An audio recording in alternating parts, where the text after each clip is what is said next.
जय श्री कृष्ण। राधे राधे। श्रीमद् भागवत तृतीय स्कंद अथेक त्रिंशोऽध्यायः। मनुष्य योनि को प्राप्त हुए जीव की गति का वर्णन। श्री भगवान कहते हैं, माता जी, जब जीव को मनुष्य शरीर में जन्म लेना होता है तो वह भगवान की प्रेरणा से अपने पूर्व कर्म के अनुसार देह प्राप्ति के लिए पुरुष के वीर्य कण के द्वारा स्त्री के उदर में प्रवेश करता है। वहाँ वह एक रात्रि में स्त्री के रज में मिलकर एक रूप कलल बन जाता है। 5 रात्रि में बुद्बुद रूप हो जाता है। 10 दिन में बेर के समान कुछ कठिन हो जाता है और उसके बाद मांसपेशी अथवा अंडज प्राणियों में अंडे के रूप में परिणित हो जाता है। 1 महीने में उसके सिर निकल आता है।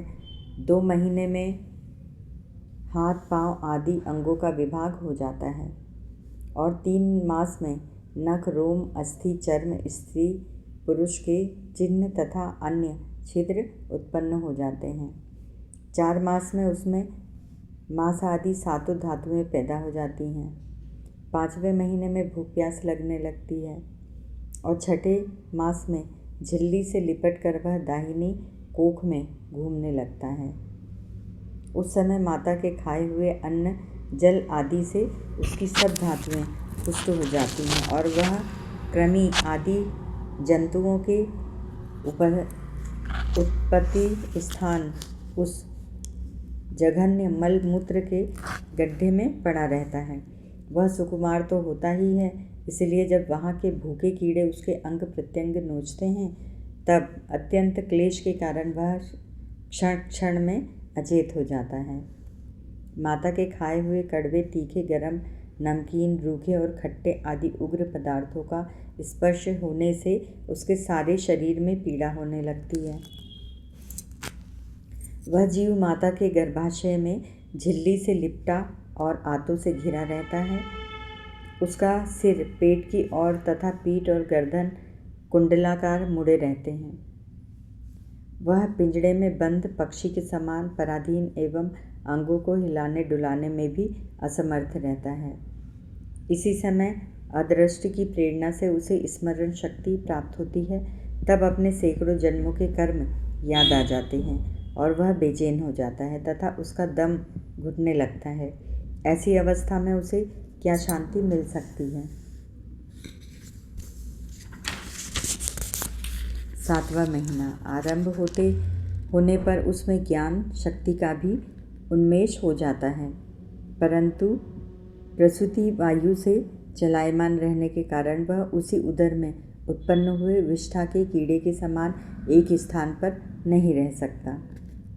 तब सप्त धातु में स्थूल शरीर से बंधा हुआ वह देहात्मदर्शी जीव अत्यंत भयभीत होकर दीन वाणी से कृपा याचना करता हुआ हाथ जोड़कर उस प्रभु की स्तुति करता है अपनी माँ के गर्भाशय में, जिसने उसे माता के गर्भ में डाला है। जीव कहता है, मैं बड़ा अधम हूँ। भगवान से प्रार्थना करता है उतना छोटा सा बच्चा जीव उन कष्टों को याद करके। भगवान ने मुझे जो इस प्रकार की गति दिखाई है वह मेरे योगी ही है।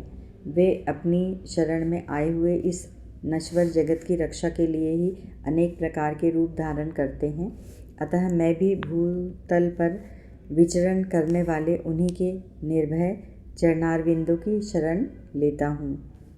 जो मैं जीव इस माता के उदर में देह इंद्रिय और अंतःकरण रूपा माया का आश्रय कर पुण्य पाप रूप कर्मों से आच्छादित रहने के कारण बद्ध की तरह हूँ, वही मैं यही अपने संतप्त हृदय में प्रतीत होने वाले उन विशुद्ध उपाधि रहित अविकारी और अखंड बोध स्वरूप परमात्मा को नमस्कार करता हूँ। मैं वस्तुतः शरीर आदि से रहित असंग होने पर भी देखने में पांच भौतिक शरीर से संबद्ध हूँ और इसीलिए इंद्रिय गुण शब्दादि विषय और चिदाभास अहंकार रूप जान पड़ता हूँ। अतः इस शरीर आदि के आवरण से जिनकी महिमा कुंठित नहीं हुई है, उन प्रकृति और पुरुष के नियंता सर्वज्ञ विधा शक्ति संपन्न परम पुरुष की मैं वंदना करता हूँ। उन्हीं की माया से अपने स्वरूप की स्मृति नष्ट हो जाने के कारण यह जीव अनेक प्रकार के सत्वादी गुण और कर्म के बंधन से युक्त इस संसार मार्ग में तरह तरह के कष्ट झेलता हुआ भटकता रहता है। अतः उन परम पुरुष परमात्मा की कृपा के बिना और किस युक्ति से इसे अपने स्वरूप का ज्ञान हो सकता है। मुझे जो यह त्रिकालिक ज्ञान हुआ है यह भी उनके सिवा और किसने दिया है, क्योंकि स्थावर जंगम समस्त प्राणियों में एकमात्र वे ही तो अंतर्यामी रूप अंश में विद्यमान है। अतः जीव रूप कर्मजनित पदवी का अनुवर्तन करने वाले हम अपने त्रिविध तापों की शांति के लिए उन्हीं का भजन करते हैं।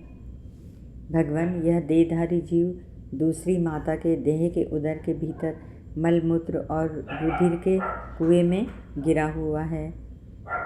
उसकी जठराग्नि से इसका शरीर अत्यंत संतप्त हो रहा है। उससे निकलने की इच्छा करता हुआ यह अपने महीने गिन रहा है। भगवान, अब इस दीन को यहाँ से कब निकाला जाएगा? स्वामी, आप बड़े दयालु हैं। आप जैसे उदार प्रभु ने ही इस 10 मास के जीव को ऐसा उत्कृष्ट ज्ञान दिया है।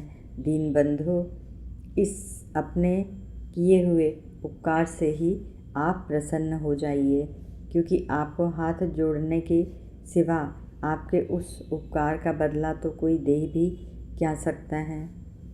प्रभु, संसार के ये पशु पक्षी आदि अन्य जीव तो अपनी मूल बुद्धि के अनुसार अपने शरीर में होने वाले सुख दुख आदि का ही अनुभव करते हैं, किंतु मैं तो आपकी कृपा से शम दम आदि साधन संपन्न शरीर से युक्त हुआ हूँ। अतः आपकी दी हुई विवेकवती बुद्धि से आप पुराण पुरुष को अपने शरीर के बाहर और भीतर अहंकार के आश्रयभूत आत्मा की भांति प्रत्यक्ष अनुभव करता हूँ। भगवान, इस अत्यंत दुख से भरे हुए गर्भाशय में यद्यपि मैं बड़े कष्ट से रह रहा हूँ, तो भी इससे बाहर निकलकर संसार में अंधकूप में गिरने की मुझे बिल्कुल इच्छा नहीं है, क्योंकि उसमें जाने वाले जीवों को आपकी माया घेर लेती है, जिसके कारण उसकी शरण में अहम बुद्धि हो जाती है, उसके शरीर में अहम बुद्धि हो जाती है और उसके परिणाम में उसे फिर इस संसार चक्र में भी पड़ना होता है। अतः मैं व्याकुलता को छोड़कर हृदय में श्री विष्णु भगवान के चरणों को स्थापित कर अपनी बुद्धि की सहायता से ही अपने को बहुत शीघ्र इस संसार रूप समुद्र के पार लगा दूंगा, जिससे मुझे अनेक प्रकार के दोषों से युक्त यह संसार दुख फिर न प्राप्त हो। कपिल देव जी कहते हैं, माता, वह 10 महीने का जीव गर्भ में ही जब इस प्रकार विवेक संपन्न होकर भगवान की स्तुति करता है, तब उस अघोर अधोमुख बालक को प्रसव काल की वायु तत्काल बाहर आने के लिए ढकेल देती है। उसके सहसा ठेलने पर वह बालक अत्यंत व्याकुल हो नीचे सिर करके बड़े कष्ट से बाहर निकलता है। उस समय उसके श्वास की गति रुक जाती है और पूर्व स्मृति नष्ट हो जाती है। पृथ्वी पर माता के रुधिर और मूत्र में पड़ा हुआ वह बालक विष्ठा के कीड़े के समान छटपटाता है। उसका गर्भवास का सारा ज्ञान नष्ट हो जाता है और वह विपरीत गति को प्राप्त होकर बार बार जोर जोर से रोना शुरू कर देता है। फिर जो लोग उसका अभिप्राय नहीं समझ सकते, उनके द्वारा उसका पालन पोषण होता है। ऐसी अवस्था में उसे जो प्रतिकूलता प्राप्त होती है, उसका निषेध करने की शक्ति भी उसमें नहीं होती। जब उस जीव को शिशु अवस्था में मैली कुचैली खाट पर सुला दिया जाता है, जिसमें खटमल आदि स्वेदज जीव चिपटे रहते हैं, तब उसमें शरीर को खुजलाने वाले उठाने अथवा करवट बदलने की भी सामर्थ्य न होने के कारण वह बड़ा कष्ट पाता है। उसकी त्वचा बड़ी कोमल होती है। उसे डांस, मच्छर, खटमल आदि उसी प्रकार काटते रहते हैं जैसे बड़े कीड़े को छोटे कीड़े। इस समय उसका गर्भावस्था का सारा ज्ञान जाता रहता है, सिवा रोने के वह कुछ भी नहीं कर सकता। इसी प्रकार बाल्य, कौमार और पौगंड अवस्थाओं के दुख भोगकर वह बालक युवावस्था में पहुँचता है। इस समय उसे यदि कोई इच्छित भोग नहीं प्राप्त होता तो अज्ञानवश उसका क्रोध उद्दीप्त हो उठता है और वह शोकाकुल हो जाता है। वही के साथ ही साथ अभिमान और क्रोध बढ़ जाने के कारण वह काम परवश जीव अपना ही नाश करने के लिए दूसरे कामी पुरुषों के साथ वैर ठानता है। खोटी बुद्धि वाला वह अज्ञानी जीव पंचभूतों से रचे हुए इस देह गेह में मिथ्याभिनिवेश के कारण निरंतर मैं मेरेपन का अभिमान करने लगता है। जो शरीर इसे वृद्धावस्था आदि अनेक प्रकार के कष्ट ही देता है तथा अविद्या और कर्म के सूत्र से बंधा रहने के कारण सदा इसके पीछे लगा रहता है, उसी के लिए यह तरह तरह के कर्म करता रहता है, जिनमें बंध जाने के कारण इसे बार बार संसार चक्र में आना होता है। सन्मार्ग में चलते हुए यदि इसका किन्हीं जीहा और उपस्थेंद्रिय के भोगों में लगे हुए विषयी पुरुषों से समागम हो जाता है और यह उनमें आस्था करके उन्हीं का अनुगमन करने लगता है, तो पहले के समान ही फिर नारकी योनियों में पड़ता है, जिनके संग से इसके सत्य, शौच, दया, वाणी का संयम, बुद्धि, धन, संपत्ति, लज्जा, यश, क्षमा, मन और इंद्रियों का संयम तथा ऐश्वर्य आदि सभी सद्गुण नष्ट हो जाते हैं। उन अत्यंत शोचनीय स्त्रियों के क्रीड़ामग्न, खिलौना, अशांत मूड और देहात्मदर्शी असत पुरुषों का संग कभी नहीं करना चाहिए, क्योंकि इस जीव को किसी और का संग करने से ऐसा मोह और बंधन नहीं होता जैसा स्त्री और स्त्रियों के संगियों का संग करने से होता है।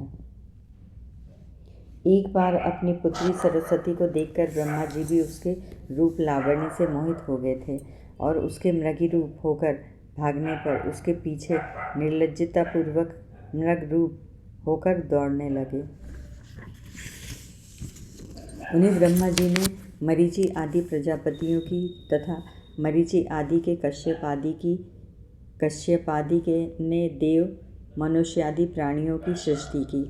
अतः इनमें एक ऋषि प्रवर नारायण को छोड़कर ऐसा कौन पुरुष हो सकता है जिसकी बुद्धि स्त्री रूपिणी माया से मोहित ना हो। अहो, मेरी इस स्त्री रूपिणी माया का बल तो देखो, जो अपने भ्रकुटी विलास मात्र से बड़े बड़े दिग्विजयी वीरों को पैरों से कुचल देती है। जो पुरुष योग के परम पद पर आरूढ़ होना चाहता हो अथवा जिसे मेरी सेवा के प्रभाव से आत्मा अनात्मा का विवेक हो गया हो, वह स्त्रियों का संग कभी न करे, क्योंकि उन्हें ऐसे पुरुष के लिए नरक का खुला द्वार बतलाया गया है। भगवान की रची हुई यह जो स्त्री रूपिणी माया धीरे धीरे सेवा आदि के मिस से पास आती है, इसे तिनकों से ढके हुए कुएं के समान अपनी मृत्यु ही समझें। स्त्री में आसक्त रहने के कारण तथा अंत समय में स्त्री का ही ध्यान रहने से जीव को स्त्री योनि प्राप्त होती है। इस प्रकार स्त्री योनि को प्राप्त हुआ जीव पुरुष रूप में प्रतीत होने वाली मेरी माया को ही धन, पुत्र और ग्रह आदि देने वाला अपना पति मानता रहता है। सो जिस प्रकार व्याधे का ज्ञान गान कानों को प्रिय लगने पर भी बेचारे भोले भाले पशु पक्षियों को फंसाकर उनके नाश का ही कारण होता है, उसी प्रकार उन पुत्र, पति और ग्रह आदि को विधाता की निश्चित ही की हुई अपनी मृत्यु ही जाने। देवी जीव के उपाधिभूत लिंग देह के द्वारा पुरुष एक लोक से दूसरे लोक में जाता रहता है और अपने प्रारब्ध कर्मों को भोगता हुआ निरंतर अन्य देहों की प्राप्ति के लिए दूसरे कर्म करता रहता है। जीव का उपाधि रूप लिंग शरीर तो मोक्ष पर्यंत उसके साथ रहता है तथा भूत, इंद्रिय और मन का कार्य रूप स्थूल शरीर इसका भोगाधिष्ठान है। इन दोनों का परस्पर संगठित होकर कार्य न करना ही प्राणी की मृत्यु है और दोनों का साथ साथ प्रकट होना जन्म कहलाता है। पदार्थों की उपलब्धि के स्थान रूप इस स्थूल शरीर में जब उनको ग्रहण करने की योग्यता नहीं रहती, यह उसका मरण है। यह स्थूल शरीर ही मैं हूँ, इस अभिमान के साथ उसे देखना उसका जन्म है। नेत्रों में जब किसी दोष के कारण रूप आदि को देखने की योग्यता नहीं रहती, तभी उनमें रहने वाली चक्षु इंद्रिय भी रूप देखने में असमर्थ हो जाती है। और जब नेत्र और उनमें रहने वाली इंद्रिय दोनों ही रूप देखने में असमर्थ हो जाते हैं, तभी इन दोनों के साक्षी जीव में भी वह योग्यता नहीं रहती। अतः मुमुक्षु पुरुष को मरणादि से भय, दीनता अथवा मोह नहीं होना चाहिए। उसे जीव के स्वरूप को जानकर धैर्यपूर्वक निसंग भाव से विचरना चाहिए तथा इस मायामय संसार में योग वैरागी युक्त सम्यक ज्ञानमयी बुद्धि से शरीर को निक्षेप धरोहर की भांति रखकर उसके प्रति आसक्त रहते हुए विचरण करना चाहिए। इति श्रीमद्भागवते महापुराणे परमहंसायां संहितायां तृतीये स्कन्धे कापिलेयोपाख्याने जीवगतिर्नरार्मैक त्रिंशोऽध्यायः। हरि ओं तत्सत्।